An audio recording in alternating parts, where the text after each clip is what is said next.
Hello আমার প্রিয় বন্ধুরা, গুড মর্নিং। কেমন আছে সবাই? আশা করছি যে যেখান থেকে দেখছো সবাই খুব ভালোই আছো, আর আমরাও বেশ ভালো আছি। চলো তোমাদেরকে সাথে নিয়ে আবার একটি নতুন সকালকে সাথে নিয়ে একটি ব্লগ শুরু করছি।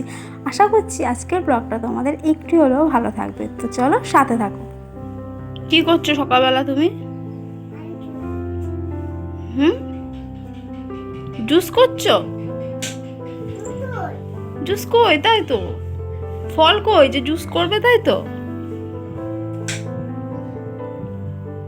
গুড মর্নিং বলে দাও সবাইকে। Good morning, good morning. ওটা পায়ে দেয় না বাবা, পায়ে দেয় না, ওটা ওটা পায়ে দিতে নেই।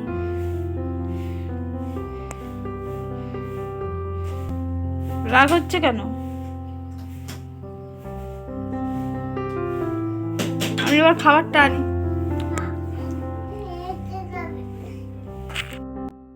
সকালবেলা থেকেই বাবুর মুডটা ভীষণভাবে অফ। কেন বলো তো? সকালে উঠেই ও জুসার মেশিনটা দেখতে পেয়েছে, আর ঠিক তখন থেকেই ও বায়না নিয়েছে ওকে জুস করতে দিতে হবে। তো মেশিনটা নিয়ে খেলা করছে। আমি ততদূর পর্যন্ত মানে কি বলবো, ওকে কিছু বলিনি।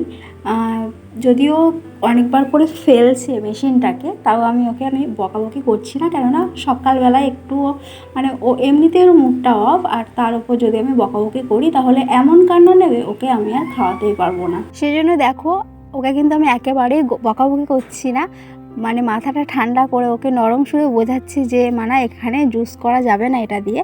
তো ও তার উপর চাইছে ব্যানানা, আর আজকে সত্যি করে ব্যানানা ঘরে নেই, তো সেই কারণে আরও দিতে পারছি না। আর কি বলো তো, সবসময় জেদটা পূরণ করতে আমি চাই না, কেননা সবসময় জেদটা পূরণ করলে দেখবে ও জেদের পরিমাণটা আরও বাড়তে থাকবে এবং ও জেদি হয়ে যাবে। মানে কোনো কিছু না পেলে না ও মানে কি বলবো, ভীষণই রাগ করবে, আর জেদটা ওর আরও বেড়ে যাবে। তো সেই কারণে আমি না মাঝে মাঝে ওর জেদটা পূরণ করি না, ওকে অন্যভাবে ভোলানোর চেষ্টা করি, ওকে ওর মনটা যাতে অন্য দিকে ঘোরানোর চেষ্টা করি, অন্য খেলায় ও যাতে ভুলে যায়, সেই জন্য ওকে আমি নানানভাবে চেষ্টা করি। তো মাঝে মাঝে বাবু এত জেদ করে, মানে এতটাই মানে ওর স্মরণশক্তিও কিন্তু সেটা কিন্তু ভুলতেই চায় না। যে জিনিসটা নিয়ে খেলতে চাইবে সেটাই কিন্তু মানে মনে ঠিক সেটাই গেঁথে যাবে। তো সেই কারণে আমার ভোলাতে কিংবা ওর জেদটা যাতে বজায় না থাকে সেইটা করতে কিন্তু আমার অনেকটাই মানে কষ্ট হয়, বুঝতেই পারছো। আর এখানে কিন্তু ওকে আমি সকালটা অনেকটা টাইম দিয়েছি, কেননা ওর আজকে মুডটা অফ, সকাল থেকেই ও খেতে চাইছে না, আর ওই জুসারটা নিয়েই বায়না করছে। দেখো অনেক ভুলিয়ে তবে ওকে আমি আজকে খাওয়াতে পেরেছি, হ্যাঁ পেরেছি খাওয়াতে। যাই হোক, ওর পাপাকে আসাতে আমি বললাম ঘটনাটা, তো বললো হ্যাঁ সত্যি একজন মাই কিন্তু পারে। তবে এখনকার দিনে সব কিছু সম্ভব, ছেলেরাও কিন্তু মায়ের দায়িত্ব নিচ্ছে। তো যাই হোক, আমি কিন্তু মানার এই ছোটোবেলাটা থেকেই ওকে আমি ভালো করে তৈরি করার চেষ্টা করছি, যাতে মানে জেদি না হয়, মায়ের কিংবা বাবার মানে গুরুজনদের কথা শুনে চলে আর সম্মান করে। তো কিছু কিছু জিনিস কিন্তু ওকে আমি অনেকটাই শেখাতে পেরেছি। কিছু ভুল করলেও কিন্তু নিজে থেকেই বলে মা সরি, কিংবা অন্য কাউকেও বলে সরি, আর কেউ কিছু দিলেও কিন্তু থ্যাংক ইউ বলা শিখে গেছে। মানার বয়স এখন 3+, তো এই বয়স থেকে কিন্তু বাচ্চাদেরকে শেখানো উচিত। একজন মা কিংবা বাবা সমানভাবে কিন্তু এই দায়িত্বগুলো পালন করলে তবে কিন্তু একটি বাচ্চা গুড ম্যানার্সগুলো পরিণতভাবে শিখতে পারবে।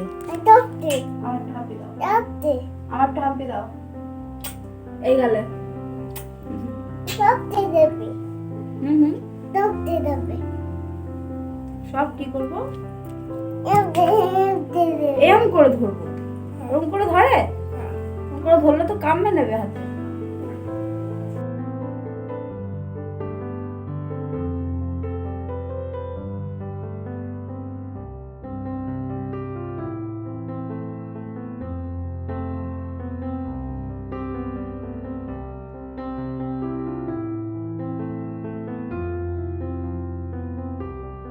সারাদিনে আমি কিন্তু মানাকে কিছু গুড ম্যানার্স শেখাতে থাকি। ও কিছু ভুল করলে ওই যে তোমাদেরকে বললাম সরি অবশ্যই ও বলে। আর কি বলো তো, কারোর গায়ে পা লাগলে না প্রণাম করতে যায়। তো এই যে ছোটোখাটো ম্যানার্সগুলো বাচ্চাদের মধ্যে থাকলে কিন্তু ভীষণ নিজেকে ভালো লাগে, স্যাটিসফাই মনে হয়। এবং অন্য কোনো পাড়া প্রতিবেশী কিংবা কোনো আত্মীয় স্বজন এসে যদি একটা ছোট্ট বাচ্চার প্রতি ওই আচরণগুলো দেখে তাহলে কত ভালো লাগে বলো। আর সব থেকে বড় কথা, এই বয়স থেকেই যদি এই ম্যানার্সগুলো একটা বাচ্চা শিখতে পারে তাহলে কিন্তু পরবর্তী পর্যায়ে সে যখন স্কুলে যাবে তাহলে কিন্তু অতটাও তার মাকে বাচ্চাকে ক্যারি করতে হবে না, মানে তার কথাবার্তা মানে অতটাও শেখাতে হবে না সেই পর্যায়ে। তো আগে থেকেই বাচ্চাদেরকে এই ম্যানার্সগুলো শেখানো কিন্তু ভীষণভাবে জরুরি। আর একটা কথা শেয়ার করি, সেটা হলো মায়ের কিংবা বাবাকে কিন্তু বাচ্চাদেরকে যথাযোগ্য সময় দিতে হবে। বিশেষ করে মা তো সবসময় বাচ্চাদেরকে নিয়েই রাখে, বেশিরভাগ মা অনেকে চাকরিরত থাকে, তো তাদের কথা আমি বলছি না। আমাদের মতো হাউস ওয়াইফরাই কিন্তু বাচ্চাদেরকে বেশি টাইম দেয়, আর বাচ্চাদের সাথে বেশি টাইমটা মায়েরাই দেয়। কি বলতো, বাবাদেরকে যেহেতু বাচ্চারা সেইটুকু টাইম পায় না, তো সেই জন্যই বাবারা কিন্তু যেটুকু সময় পায় বেশি সেই সময়টুকুই কিন্তু বাচ্চাদেরকে দেওয়া দরকার। কেননা বাচ্চাদেরা কিন্তু বাবার কাছে একটা আলাদাই আদর পায় মায়ের থেকে। মা সারাদিনের শাসন করে, বকাবকি করে, মারধর করে, একটু হলেও করে, তো সেই আনন্দটা কিংবা সেই আবদারটা কিন্তু সব কিছুই তারা বাবার কাছ থেকে পায়। তো সেই জন্যই বাবার কাছে তারা বেশি ভালো থাকে। তো সেই কারণে কিন্তু বাবাদেরকে কিন্তু বেশি করে বাচ্চাদেরকে টাইম দেওয়া উচিত। আর এখানে দেখো, এটা ছিল সকালবেলায় মানাকে খাইয়ে ফ্রেশ করিয়ে খাইয়ে অনেকক্ষণ ধরে ওর পিছনে আর কি টাইমটা আজকে দিতে হয়েছে, কেননা বুঝতেই পেরেছো সবটাই তোমাদেরকে শেয়ার করেছি। আর এখানে দেখো বাসন মাজতে চলে এসেছি। এখন কিন্তু ওকে দিয়ে দিচ্ছি ওর দাদা ভাই আর দাদুনের কাছে। তো ওখানে দুজনের সাথে খেলা করছে, বাইরেই আছে, মানে উঠোনের মধ্যেই আর কি চেয়ারে বসে তিনজনে একসাথে রয়েছে। আর সেই ফাঁকে আমি একটু দেখতেই পাচ্ছ বাসনগুলো মেজে নিচ্ছি পরিষ্কার করে। এটা হলো বাসি বাসন। রাতের বেলা না সেইভাবে সময় হয় না, কিন্তু মেজে রাখার ইচ্ছে হয়, অনেকটাই কাজ এগিয়ে রাখতে ইচ্ছে হয়, বাট ওই যে আমার সোনাই, ওর জন্য আর কিছুই হয় না, মানে কাজ গুছিয়ে রাখা যায় না, বুঝতে পারছো। মানে অনেক লেট করেও ঘুমায়ও, মানে আমাদের সাথেই ঘুমায়, আর ওকে ঘুম পাড়িয়ে আবার এ বাড়িতে এসে বাসন মাজাটা আর হয়ে ওঠে না। তো সেই জন্য না বাসনটা পড়েই থাকে, মানে বাসি বাসন রাখতে নেই, এটা কিন্তু একটা কি বলবো, মানে বাসি বাসন না রাখাই ভালো, এটাই বলতে চাইছি। তো সেইটা আমাদের আর কি হয় না। মানে শীতকালের দিকে যখন একটু তাড়াতাড়ি ঘুমিয়ে পড়তো, তখন আমি তোমাদের সাথে শেয়ার করেছি কয়েকবার, আমি কিন্তু বাসি বাসনগুলো মেজে রাখার চেষ্টা করতাম, মানে মেজেই রাখতাম শীতের সময়। তো দেখো এখন আর হয়ে ওঠে না, সেই জন্য সকালেই একটু মানে তাড়াহুড়ো হয়ে যায় আর কি। কখন মানাকে খাওয়াবো, আগে বাসন মাজবো না মানাকে, অবশ্যই মানাকে আগে ফ্রেশ করিয়ে খাইয়ে দেখতেই পেলে ওকে কতটা টাইম দিয়ে, তবে প্রায় এখন কিন্তু 8টা বেজে গেছে, এখন বাসন মাজতে দিচ্ছি। তো কিছু করারই নেই, সবাই বুঝতে পারছে আমার কিছু করার নেই, তো আমি নিশ্চয়ই ইচ্ছে করে এটা করছি না।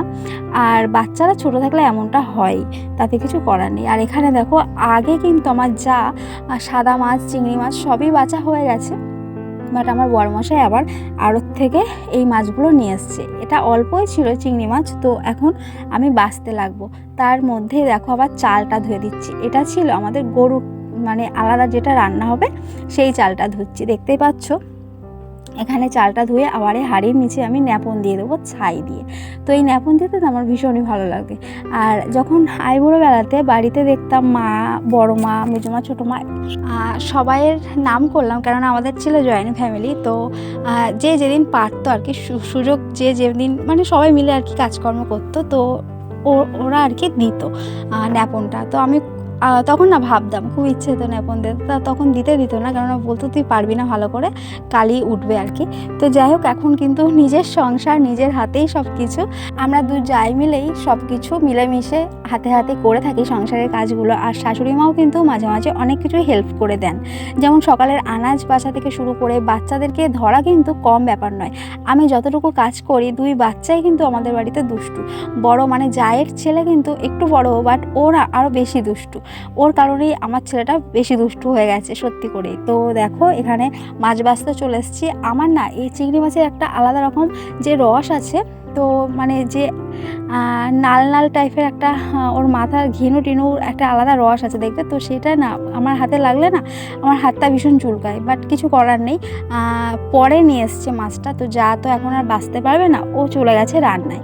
তো সেই কারণেই দেখতে পাচ্ছ আমাকেই বাঁচতে হচ্ছে। কি বলো তো, সংসারে থাকতে গেলে সব কিছু কম বেশি করতে হয়, এমন ছোটোখাটো জিনিস কিন্তু সংসারের মধ্যে ধরলে হয় না। তো আমি সবটাই মানিয়ে গুছিয়ে নেওয়ার চেষ্টা করি। কিছুক্ষণ হাতটা চুলকাবে, একটু প্রবলেম হবে, বাট তারপর আবার ঠিক হয়ে যাবে। সেই কারণে আর কিছু মানে কি বলবো, ওটা ধরলে অতটা হয় না। সেই কারণেই দেখো আমি সব মাছগুলো বেছে দিলাম। আর চিংড়ি মাছ বাছার একটা সহজ নিয়ম তোমরা নিশ্চয়ই সবাই জানো। ওই যে আর এই যে ভেনামিট দেখতেই পাচ্ছ, এই যে তোমাদেরকে দেখাচ্ছি মাথাটা কীভাবে কেটে নিলাম।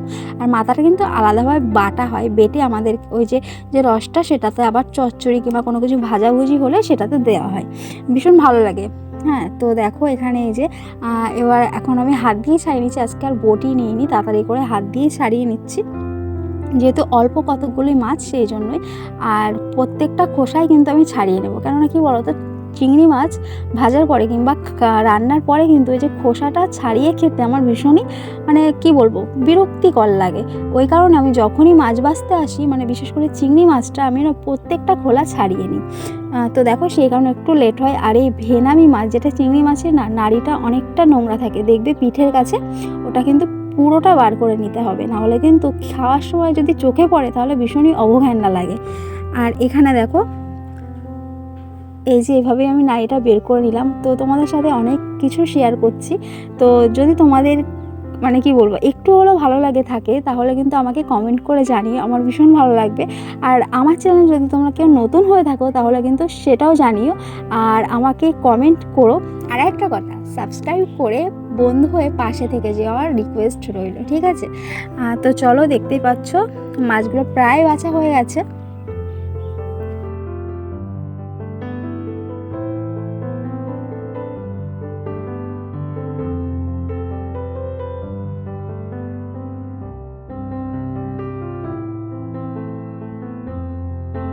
একটা কথা তোমাদের সাথে শেয়ার করি, আমি না যে কোনো কাজ খুবই তাড়াহুড়ো করে করার চেষ্টা করি।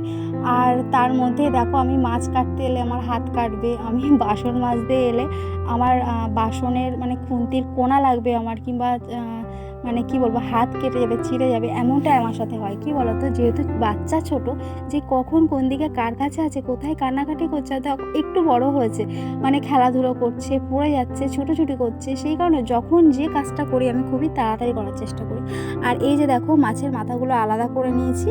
আর এই যে সাদা মাছ তোমাদের সাথে শেয়ার করছিলাম না, বলছিলাম যে আগে কিন্তু মাছ বাছা হয়ে গেছে। এই যে চিংড়ি, সাদা মাছ, এটা কিন্তু সকালে বাছা হয়েছে।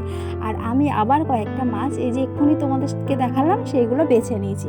আর আজকের মেনুটা তোমাদের সাথে শেয়ার করছি, দেখতে পাচ্ছ কিনা আলুগুলো ধুয়ে আজকে আমাদের রান্না হচ্ছে। আলু ধুচ্ছি দেখতে পাচ্ছ, বেগুন আলু মাছের জন্য আলু ধুচ্ছি। আর এখানে কুমড়োটা এক জায়গায় একটু মিষ্টি করে কষা কষা হবে, মিষ্টি কুমড়ো যেটা। আর এক জায়গায় দেখো গুঁড়ি গুঁড়ি করে আলু কাটা আছে, সেটাতে হবে পলতা নদী, সেই পটল শাক যেটাকে বলা হয় আর কি, হালকা হালকা তেতো যেটা হয়, সেটা চিংড়ি মাছ দিয়ে, চিংড়ি মাছের মাথা দিয়ে হবে আর কি।